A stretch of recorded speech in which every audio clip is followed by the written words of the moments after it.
Well, when I was an actor, I always wanted to be a director. I always kind of had it in my head. I was so interested in what the directors were doing, and I remember as a kid, I would, as much as I could, because they, you go back and forth from school to set, and if you have a few minutes spare time, they put you right in school. But I would try as much as I could to learn about the camera and how it worked and how to load the film and what different lenses meant and why you would light the way you would light and how the dolly worked, how the camera panned and tilted. I just tried to soak up as much as I possibly could on the set to learn how and why certain decisions were made and why one director would do it one way and another director did it another way. I wanted to understand what went into making those decisions. So it was always interesting to me. It was something I harbored in the back of my head that, maybe I'd like to try it. And I didn't get an opportunity until after college. I was doing a TV show that I was acting on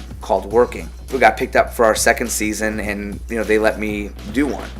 And while I understand that that's not always how it works out for people, that they end up starring on a TV show and then they can go do one. Had I not been in that situation, I would have just begged, borrowed, and stole to just get my first shot. Anything you could do, any friend, any call, anything you could do to get that shot, I would have done. And after that, having one episode of a show that you acted on, to go get another job, it doesn't really carry a lot of weight. A lot of the people at the networks and the studios figure, and rightly so, that it was contractually obligated, and well, who knows if he earned that, who knows how much he really did. They weren't going to let him fail on his own show.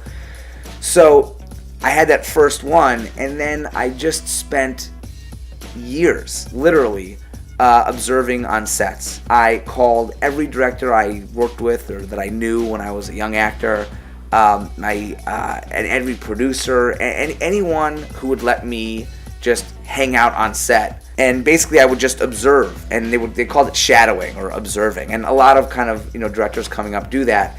And it's basically just, the way I did it was just standing behind the monitors, standing in the shadows, just watching how they put a scene together. I would read a scene and think, well, how would I shoot that? And I would make my notes and then see how they shot it and then make notes about that. And I really treated it like a job. When they'd say, yeah, you can observe on a show, I would get there right at crew call. I would be the last one to leave.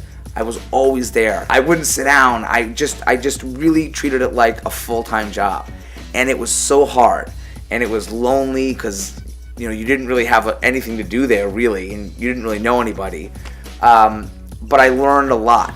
And more than learning a lot, I demonstrated, I think, to the people who were going to hire me that I was really committed to it. And based on that, executive producers would tell me now, I'd say, why did you give me that job? Like, you had no reason to.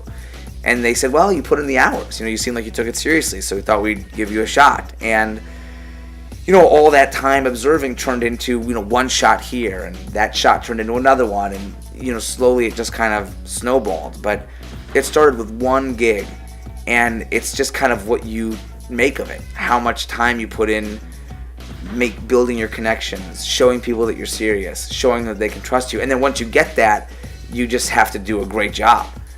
Be easy to work with, be prepared. I was very lucky, and then I got shows that were great, that were really well written, that had terrific casts, and it just kind of evolved from there.